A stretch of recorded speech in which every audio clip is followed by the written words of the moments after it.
Hey everyone, this is Pete, and welcome back to the 400 Mini Show, in which we explore the built-in games of the 400 Mini retro gaming console, and onwards into some other Atari 8-bit titles you might want to explore for yourself with the system. Today's game from the built-in lineup is Bristles, which was a 1983 title from Fernando Herrera of First Star Software. Those of you who've seen my read-through of Page 6 magazine's issue 2 may find those names a little bit familiar. Fernando Herrera was one of the founding members of First Star Software, and the name of the company came from how Herrera was the first winner of the Atari Star Award for his My First Alphabet educational program. This was initially released via the Atari Program Exchange platform of user-submitted games and applications, but following it winning the award, it became a part of Atari's official product line. Now, Herrera quickly developed a reputation as someone who knew how to get the very best out of the Atari 8-bit. His first title under the First Star brand was the multidirectional scrolling shoot-'em-up Astro Chase, which drew a lot of praise for its impressive visuals and its animated cutscenes. And Bristles likewise attracted positive attention for its audio-visual presentation, particularly its colourful visuals and its adaptation of selected movements from Tchaikovsky's The Nutcracker Suite for its soundtrack. It's a game I've got very fond memories of playing as a kid, although I've never been all that very good at it. I wasn't back then, and I'm really not now either. But I'll do my best to show you how to play. So let's go play Bristles. So, on screen we've got the controls for the game at the moment. That might make it look a little bit more complicated than it actually is. It's a relatively straightforward game, but it's got lots of little quirks that you have to get to know. So let's have a go.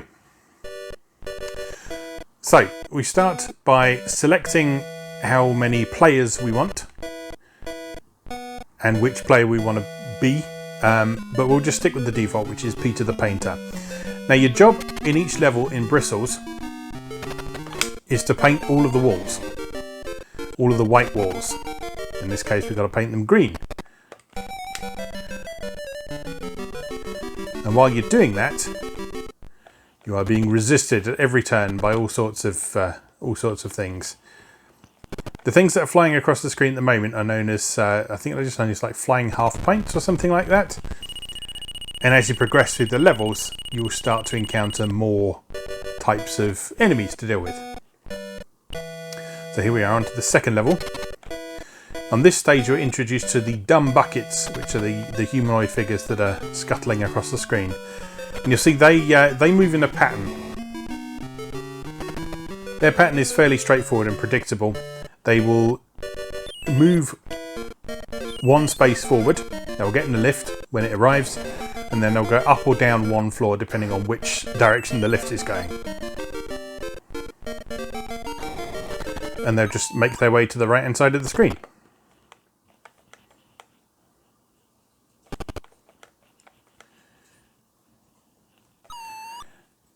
Now, most of these baddies can be avoided in some way or another. So the flying half-pints can be jumped over by pushing up on the joystick. They can also be ducked if they're flying at head height.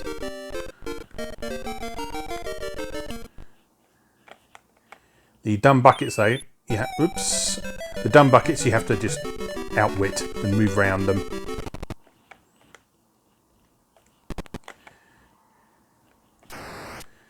And you'll see anytime we're hit by an enemy and knocked into the basement of the building, we'll lose one of our brushes, which is shown in the lower left corner of the screen. Oops. So there we had 10, we're down to 9 now. You do get 2 extra lives every time you finish a stage though, which is quite generous, but this game is also quite demanding. You may also notice as we finish each stage you get a fragment of a message. So far we've got if more than. Let's see if we can uncover the rest of the message. Now in this level we are introduced to the superintendent's daughter, whose name I've forgotten. Begins with D, I think. And what she does is every so often she will go into one of the rooms that you have painted and she'll leave a dirty great handprint on the wall, which you then have to paint over again, like she's done there. Now you can stop her by distracting her with sweeties. So So I picked up a candy cane, which is why I'm flashing multicolours. And then you pass that on to her, and then she's too preoccupied with eating the candy cane, represented by her flashing different colours. She's then too preoccupied to leave any more dirty handprints over the place.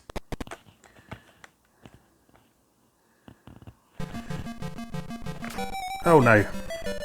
As you can see, there's a lot to think about at any given moment in this game.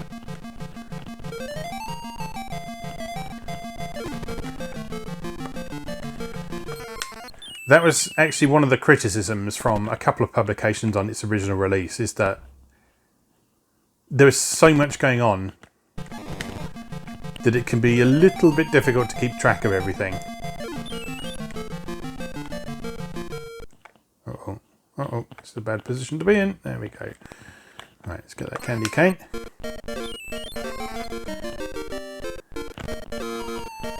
You may notice as well, there's certain things you can get away with without losing a life. So you can fall down an elevator shaft, be crushed by an elevator, and just generally do unpleasant things to yourself without losing a life. It's only if an enemy touches you that you actually lose a life. If more than one is our message so far. On to the next stage, bigger building. Now this time, the big orange dude is known as the bucket chucker. And unlike the dumb buckets, he's not stupid. He will follow you. But, as you can see, there are ways you can counter him. If you run into one of those squares, those are paint mixers, apparently. Oops. Those are paint mixers. And if you lure him into one of those, he will get stuck for a short period. Not very long, but usually enough time to get away.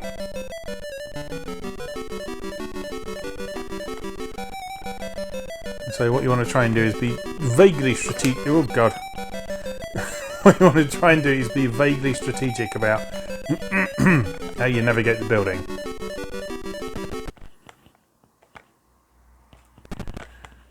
And try and either keep away from him as much as possible or lure him into the path of a paint mixer like we've got there. So he's stuck in that for a few seconds. We set that one off, he'll then get stuck in that one.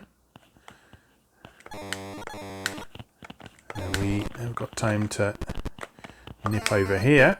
Oh no! I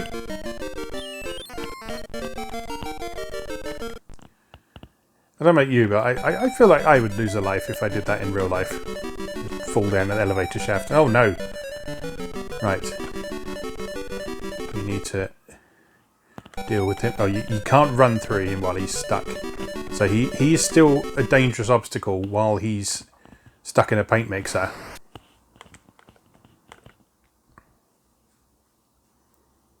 But he doesn't move. Oh no. Getting very low on lives now. One thing you may notice is that none of the enemies come down to the basement. So if you're in the basement, you're safe. Alright, so that was the first go at Bristles. What I meant to do on this front page here is show that you can move the stick and choose different names for your character. You can press the fire button to change the skill level. And you can also play this with up to 4 people. But it does... How do we do that? There we are. So you can have up to 4 people, each playing a particular painter. But it's take it in turns, it's not simultaneous. So let's stick with that and go from the beginning again and see if we can do it any better. It's a good start, isn't it? Crushed by the elevator. The paint rollers that we're picking up there, those are just bonus points, if I remember correctly. I don't think they do anything specific. But as you paint over them and collect them, you get some extra points.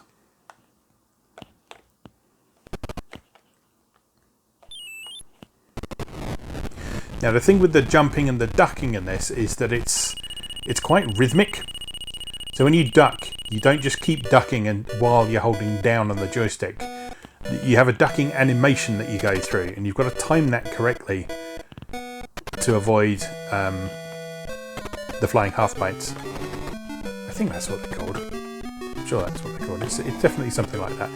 And likewise, the jump animation, that has a specific timing associated with it as well, but that will be more familiar to people who have played platform games.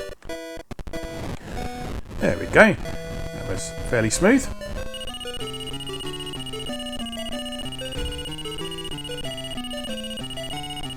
Already closing in on our high score. It's just because I'm not having to slow down to explain things. Hopefully it makes sense by now. It's a game that can be a bit overwhelming when you first start playing it, but at its core, it's straightforward. It's a game about painting things and making them the right colour. So not exactly a Cubit clone or something along those lines, but a similar sort of idea. You have a thing that is one colour, you want it to be another colour, and so in order to achieve that, you have to run over all the bits that are the wrong colour.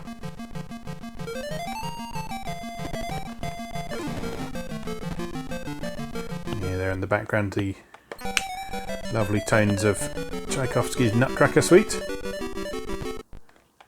Various parts thereof. That was one part of the game that was roundly praised on its original release. It was a good demonstration of the Atari 8-bit sound capabilities. And also a good example of something that was popular in game development at the time, which is because the occupation of being a video game composer wasn't really a thing at that time, outside of a couple of notable exceptions. A lot of game developers took to recreating pieces of classical music for game soundtracks. And we've heard numerous previous examples of that on the Atari A to Z series, where we've looked at previous Atari 8-bit games, but this is one of the best examples.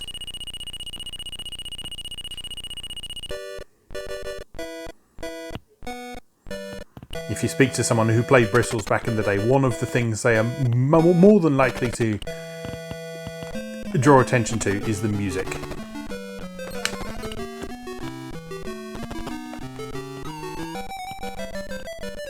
Because not only is it a good example of using classical music as a basis for a game soundtrack, it's technically quite proficient as well. It's using multiple voices, so we've got some nice harmonies and stuff going on. Oh, the bucket chucker has gone down to the basement. I was mistaken. I do apologise.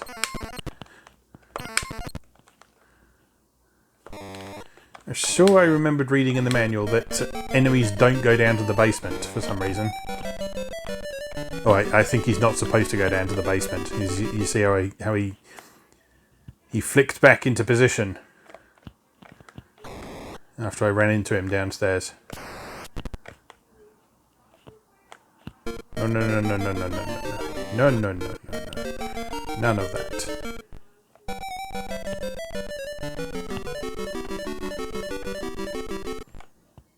This is the tricky bit. Oh no. It's alright, still got 9 lives. Like a cat. A cat with a paintbrush. There we go. If more than one says... What? I wonder. This is one of those games where there's quite a limited number of levels. And then it loops round... It loops around the same levels, but a bit harder. So this one, I think those things are something like electricity transformers or something like that. So you mustn't tread on those because they hurt. Just like in real life. So you can still paint around them, but you've got to hop over them in order to stay safe. No bucket chucker to worry about on this level. But we do have Missy Moo there.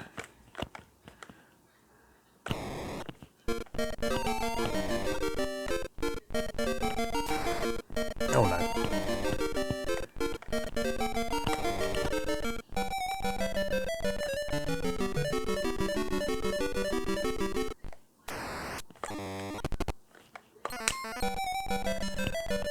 You can hopefully see from what I'm doing correctly and the mistakes I'm making, that a lot of this is very pattern based.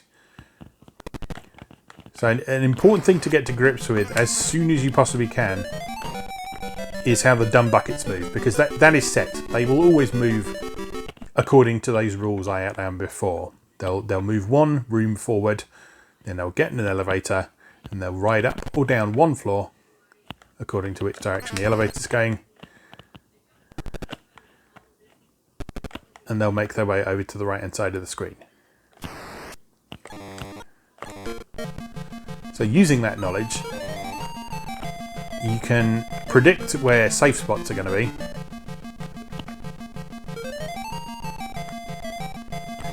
And position yourself accordingly.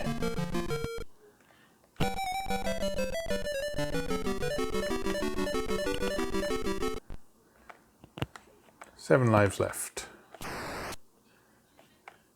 Handprints everywhere. Come here.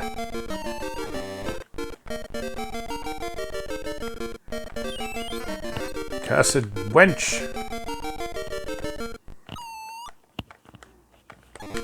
No. Oh. Just to see which you get in place. There you go. Have your stupid candy cane while I paint over your vandalism. So that's what it is, you know. It's vandalism. Jump and missed. Good, good, good.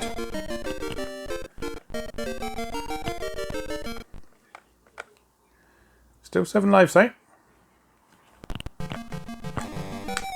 Oh no.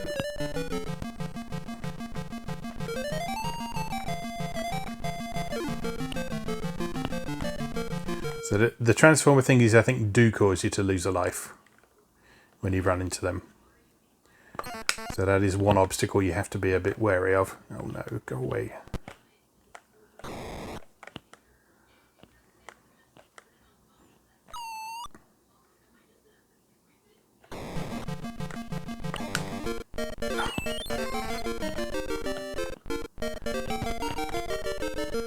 Right, let me up. Let me up to those top floors, please.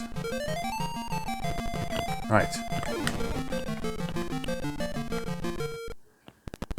Okay, we run out of candy canes to distract her with now, so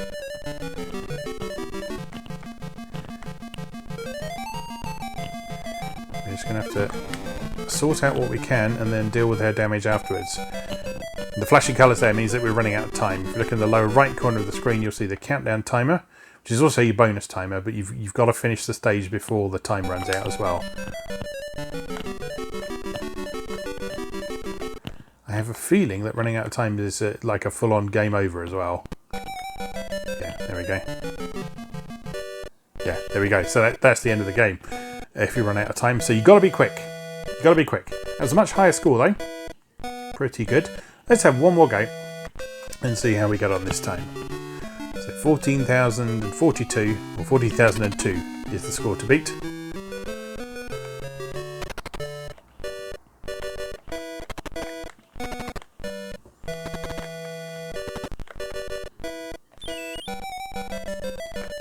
That's not how to go about it. There we go.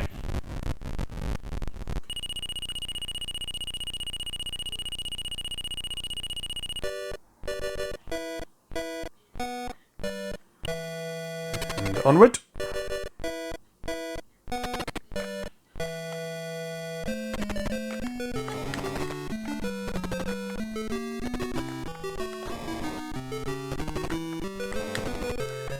Playing this today, it does take a little bit of getting used to using up to jump, but you only have to use up to jump when you are jumping straight up. When you're jumping over an elevator shaft, you can use the fire button. So that's a little bit more intuitive to those who are familiar with modern control schemes.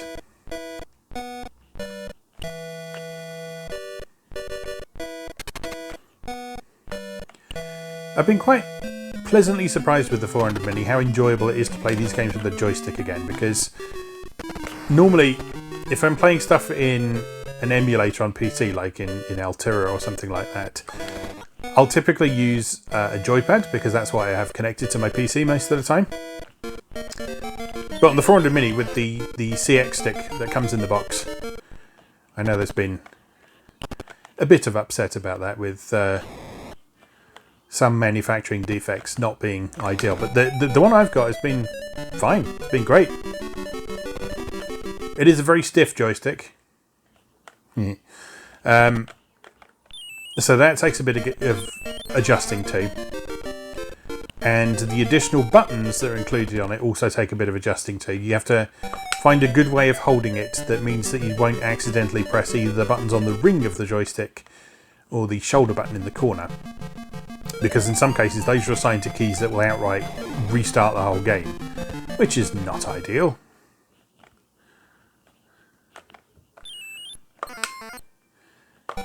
Oops. But I think I've established a way of holding the stick in which my fingers and the rest of my hand just they're not anywhere near the buttons that I don't want to be pressing all the time. So that appears to work just fine.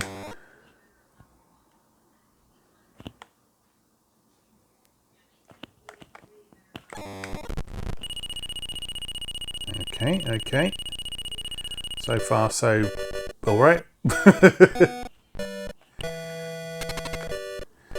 Right, Monsieur le Bucket Chucker, come forth and be paint mixed. Oh, unfortunate.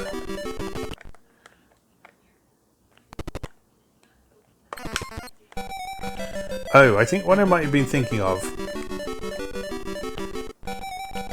was because they won't normally go into the basement. It's actually a valid strategy to try and lure him down into the basement. That might be what I was thinking of in the manual. Because yeah, once he's down there, unless you specifically go and see him, he looks like he's stuck down there because he doesn't know how to climb the stairs. You can jump over the elevator shaft though, that is worth remembering.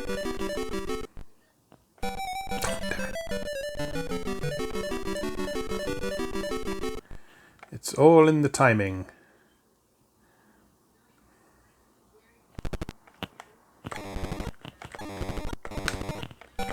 Oh.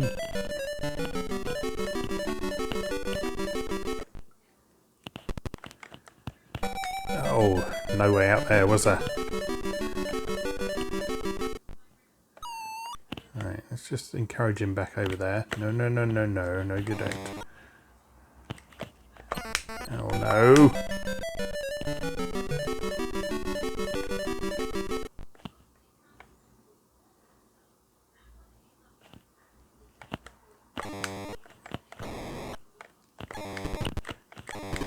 Right, there we go. That's somewhat better. And there we go.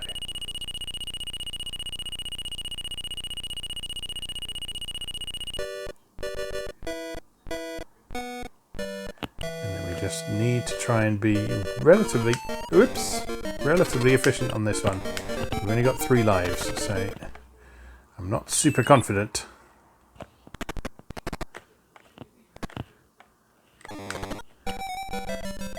There goes one of them. Let's just try and paint as much as we can. Leave the candy canes for later. And then we can use those while we're cleaning up the mess that Mrs. has made.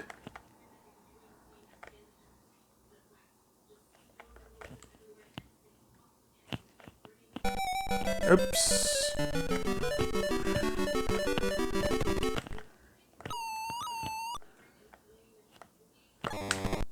Oh, this is tense. Jump.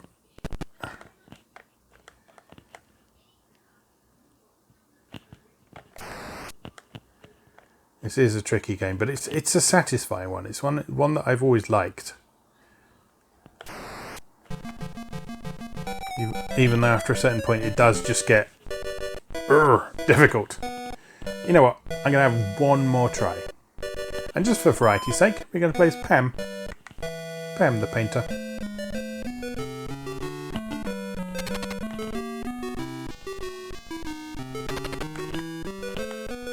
who, as you will see, is pretty much the same sprite, but with no moustache.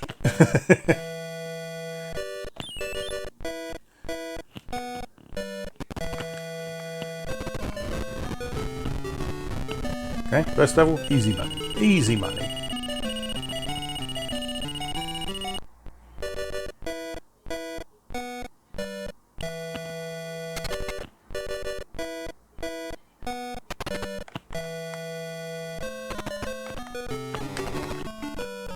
And then this one is also fairly straightforward. As long as you just anticipate the movements of the dumb buckets. Oops. Let's try and get a nice stockpile of lives for that tricky level at the end. I say the end. It's not the end. I want to say there's 8 levels in the loop. I can't remember. I think I have successfully completed one go around before, but it's not something I can do reliably, certainly.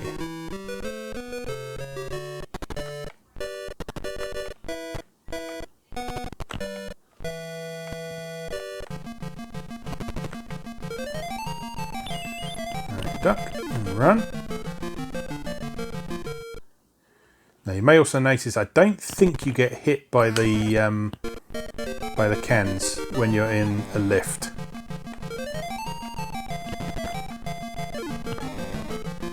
That's not oh damn it. That's not necessarily something you can really do strategically, but it does mean that there's not a situation where you feel like you get hit and there was absolutely nothing you could do about it. Oh, there, that was my fault because I ducked too early.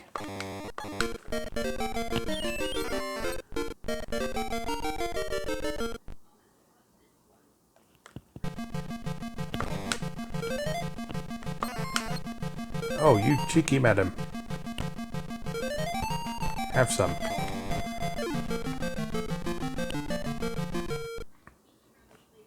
You may also notice that you can't paint while you're carrying the candy cane,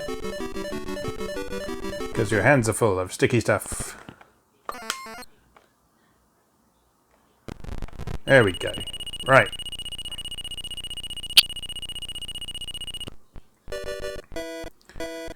Time to face the bucket chucker.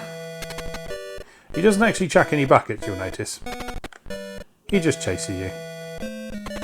Because that's how he rolls.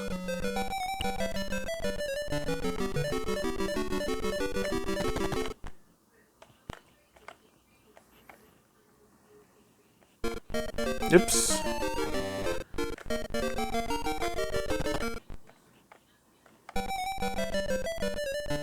It's not going great. It's not going great. But it has gone worse. Oh, too early again.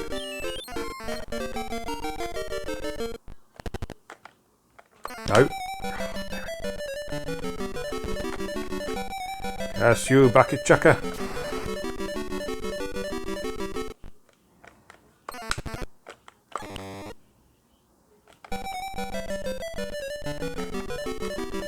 Taking the concept of baiting him just a little bit too far there. Oh no! I'm losing my focus. My painter's focus. It's gone. Oh. Gonna have no lives left again.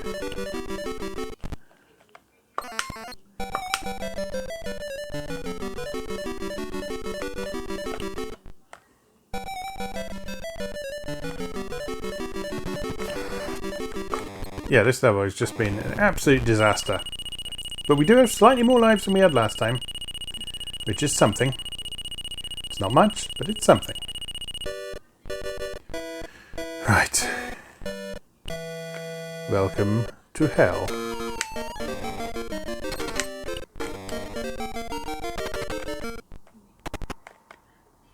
Duck.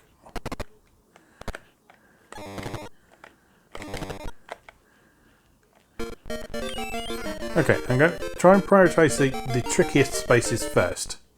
So the ones with the transformers in, if indeed that's what they are.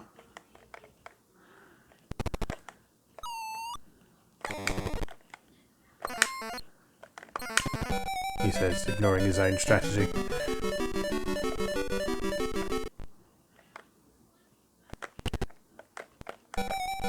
And yes, eventually you do have a situation where you have to deal with all of the opponents at the same time, I think.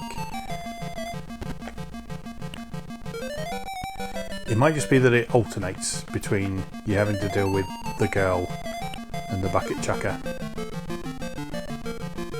I'm not sure. As I say, that would require me to reliably get to the later stages, which, as you can see, is a bit of a mission. Beating a high score again, though. Oh no! Poor timing. Poor timing.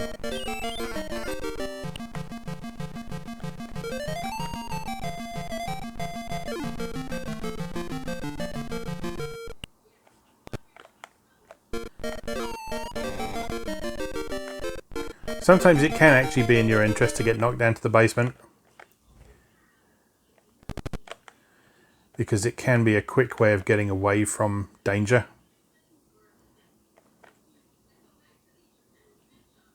And because it doesn't cost you a life in certain circumstances, oh no, that's it, that's the end. Because it doesn't cost you a life in certain circumstances, it can be helpful to do that. Anyway, that is Bristles by award winner Fernando Herrera. Copyright 1983, First Star Software Incorporated. Yeah, that's a fun game. That's still a good game, and I'm glad that's included on the Atari 400 Mini, because it's not a super well-known game, but it is one that I think most existing enthusiasts of the Atari 8-bit would probably be familiar with. So if you're new to the platform, this is a good game because it's quite representative of sort of early 80s titles on the platform. 1983. I mean, the systems had been around for a few years by that point, but in the grand scheme of computer and video games, that's still quite early. And this is a relatively sophisticated game, comparatively speaking, even compared to some arcade games, which is probably why it was so well regarded back on its original release. It was something a bit different. It wasn't shooting aliens, it wasn't shooting soldiers. It was just trying to paint your house. Anyway, that was Bristles for Atari 8-bit. As always, thank you very much for watching, and I'll see you again next time.